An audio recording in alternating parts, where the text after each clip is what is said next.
Well, good morning. Yes, it's me, Kenny Polcar, your host of the party, and today is Tuesday, August 27th, 2024. Look at the day out here. The sun's just coming up. It looks like it's going to be a gorgeous day. It did rain overnight, so it was a little bit stormy. But let's see how the day begins. And anyway, here are the things that you need to know. Well, tech sold off yesterday. Oh no, say it ain't so. Durable goods came in much stronger than expected. And that poses another potential problem. Bonds are steady, oil surges, and gold advances. The countdown to Nvidia begins. And guess what happened overnight? Mark Z of Zuckerberg fame admits pressure from the Bidens to censor content on Facebook. Wow. Okay. And what do we have to do tonight? We're going to have the state Florentine. Okay. Oh boy, what happened yesterday? The Nasdaq fell, Nvidia fell, Meta fell, Amazon fell, AMD fell. What's going on here? All of this as the Dow kissed and made a brand new high, the 23rd time this year in 2024. All as we wait patiently for Censoring, right now known as JH, to take the stage tomorrow at 4:10 p.m. Remember, yeah, I apologize. Yesterday I have to make a correction. Yesterday I said it was Thursday, August 28th. In fact, it's Wednesday, August 28th. So Nvidia comes out tomorrow at 4 o'clock. Anyway, the Bloomberg Magnificent 7 index slid by 1.2%. It's the BM7T index, is a total return equal weighted index of the Magnificent 7, right? It has become a widely watched index by the paparazzi, and it's up 39% year to date. In any event, it fell yesterday, and that caused all kinds of concerns for the hot button traders and the algos that are getting itchy to react to the Nvidia earnings that are due out. Many wondering if yesterday's action was just a tease to see who's going to bail and who will not. I think it's comical. Yesterday I pointed out that the options market is pricing in a 10% move lower if JH disappoints, while a 10% move higher is going to happen if he doesn't disappoint. But here's the question. Who decides if he disappoints? What I may think is different from what you may think. And there it is, buyer and seller. If the traders and algos do not like what they hear, then they're going to run for the door, and the buyers are going to see that. They're going to step back. They're going to let the sellers fight each other to get out the door, sending the stock lower for sure. Yet if they like what they hear, then the buyers are going to scramble and the sellers are going to watch as they fight to get in the door, sending the stock higher. So make a decision. Is Nvidia in danger or not? I'm in the not camp, just so you know, but you do you. Remember, much of your decision is who you are as an investor. If you're a day trader, then you're going to get ready to hit the sell button no matter what, and you're going to lock in some of those recent 40% profits that we've seen since the rally that began on August 6th, right? And if you're an investor, a long-term investor, then you're loving this 182% gain that we've seen this year, and if it backs off 10%, who cares? You're not panicking. Now, if you're just starting to invest and you own the name way up here at 129 bucks, and then it pulls back, then take advantage of that pullback because that would make sense. You would improve on your cost. Well, at the same time, making sure that you don't really take yourself out of balance, or if you do, at least know that you are out of balance, right? Again, it speaks to the plan. So make sure that you have one. Now, by the closing bell, we saw that the Dow added 65 points, the S&P lost 18, the Nasdaq gave up 152, the Russell ended flat, which was a win. The transports lost 54 points, and the equal-weighted S&P gave up 4 points.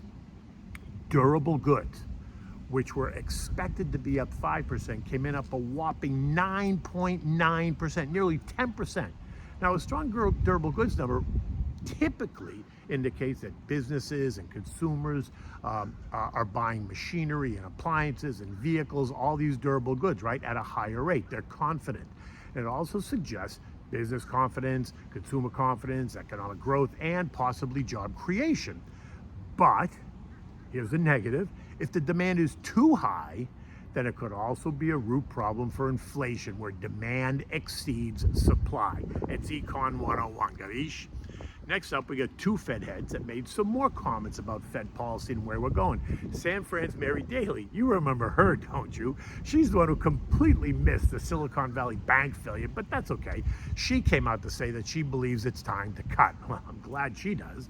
While Richmond's Tommy Barkin still sees upside risks for inflation, but He's prepared to follow the herd in cutting rates rather than see the labor market cool any more than it apparently is. And then add in all the chaos created in the Middle East, sending oil higher and gold higher as the temperature in the region rises, and you have reasons for caution ahead for stocks and in the market for investors. Bonds didn't do anything yesterday, and this morning the 2 years yielding 3.93%, the 10 years yielding 3.83%, right? No action really in the bond market. Oil, the West Texas Intermediate, rose by 3.1% yesterday, closing at $77.16 a barrel. Now, in addition to the angst created by the weekend drama between Israel and Hezbollah, Libya yesterday announced that they are halting exports as the tension in the Middle East builds. And all that does is take supply off the market, putting upward pressure on the asset. But this morning, guess what? Oil is down 40 cents at 76.82. Why? Yeah, it's that OPEC plus story about raising production even as the China demand supposedly is slowing. It's also the non-OPEC producers that are continuing to add barrels to the market, and it's the global crude supply outstripping demand story. Again, it's Econ 101, just the opposite though, right? Overnight, Goldman and Morgan Stanley both cut their 2025 Brent crude price forecast to sub $80 a barrel. Now, don't get so nervous about it. Brent is currently trading at $81 a barrel, so it's not really a big number. They didn't define where. They didn't say it was going to 60, for instance. Whatever. All I know is that the world needs enough energy to spin. And while all the big boys think like ExxonMobil and Chevron are big oil producers, they also have a substantial stake in the renewable businesses as well. I'm good owning the biggest players in the industry that also, by the way, pay a healthy dividend, 3.2% and 4.4% respectively, as any part of your core portfolio. Gold traded in the $20 range yesterday, $25.44 up to $25.64, only to close right in the middle at $25.53. This morning, gold is down $7 at $25.46. It remains in the very tight $25.25, $25.75 trading range on the hopes that we're going to get a 25 basis point cut in September. If we do, I wouldn't be surprised to see if gold traders take profits out of the asset in the recent move to new highs, while gold will remain in the broader 25 to 2600 trading range. Eco data today includes the Conference Board consumer confidence expected to be 100.8, along with the Conference Board expectations. We're also going to get the Richmond Fed Manufacturing Index of -14, along with the Dallas Fed Services Activity Index, right? Remember, we are a services economy, so that's an important number. U.S. futures are up. Dow futures are really flat. They're up a couple. S&P's up 6, Nasdaq's up 46, and the Russell is up 2. Now, while futures are up this morning, volumes are expected to be thin as investors wait for the Nvidia earnings tomorrow and more inflation data by the end of the week. Again, the stakes are high for Nvidia, and while they are expected to double both earnings and revenues, the whisper number is actually a double plus. And all that does is create even more excitement and possible anxiety. Ḥģħļķ?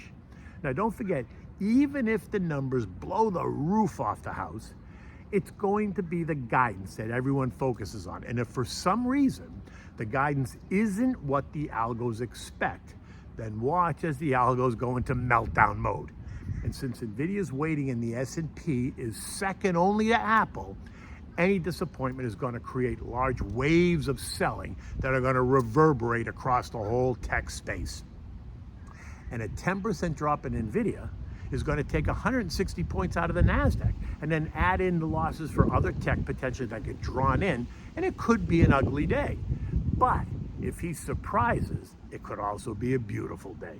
So let the games begin. European markets are also high this morning, not by much, about 0.2%. Again, it's the dog days of summer. Trading volumes across Europe are half of what they normally are, and they too wait Nvidia's earnings. The S&P closed last night at 56.16. It was down 18 points. I don't expect much action today as we wait. Overnight, guess what? This is a doozy.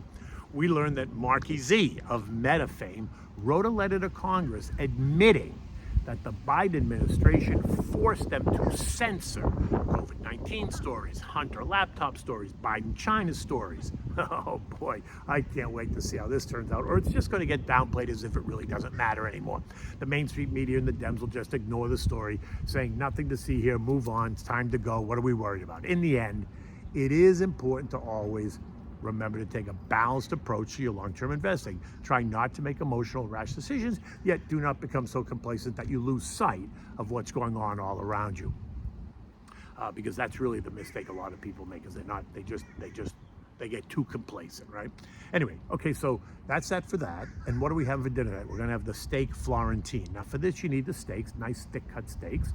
You're gonna need garlic cloves, pork fatback, dried rosemary, coarse salt. Kosher salt for this works really nicely, and you need black pepper. You're gonna rinse the steaks under cold water. You're gonna pat them dry with a paper towel. You're gonna leave them on the platter for about 20 minutes so that they get up to room temperature and they're not ice cold all the way through. You want them kind of warm and room temperature.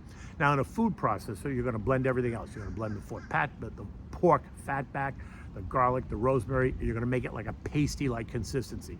Next, massage this mixture into the steaks, taking the time to make sure that you have worked it into the meat and the mixture as well. Now season it again with some salt and pepper and set it aside. You're gonna go out and light the grill. You're gonna turn the heat up to high. You're gonna clean the grill with the brush. You're gonna give the grill time to heat up. Make sure that the grill is really nice and hot when you put the steaks on it. Now, when it is, you're gonna place the steaks on the grill. You cook them about for 4 minutes per side. Now, depending on the thickness, right? That's gonna result in a medium rare steak. So if you want it well done or better done, you're gonna leave it on for a minute longer on each side. Remember though, that when you take the steaks off the grill, you're gonna cover them with tinfoil and let them rest for another 3 or 4 minutes, allowing them to continue to cook and the juices to flow, right? Once it's ready, you're gonna serve this immediately on one plate. Always serve this with mashed potatoes and peas. It works well with this dish, along with a big mixed green salad dressed maybe in a red wine vinaigrette dressing. The meal deserves a robust red wine. My favorite for this case is the Brunello di Montalcino. It is like velvet. So good. Anyway, look at this. Now you can start to see the blue sky coming out. It looks like it's a gorgeous day. It's about, I don't know, I'd say it's about 78 degrees right now.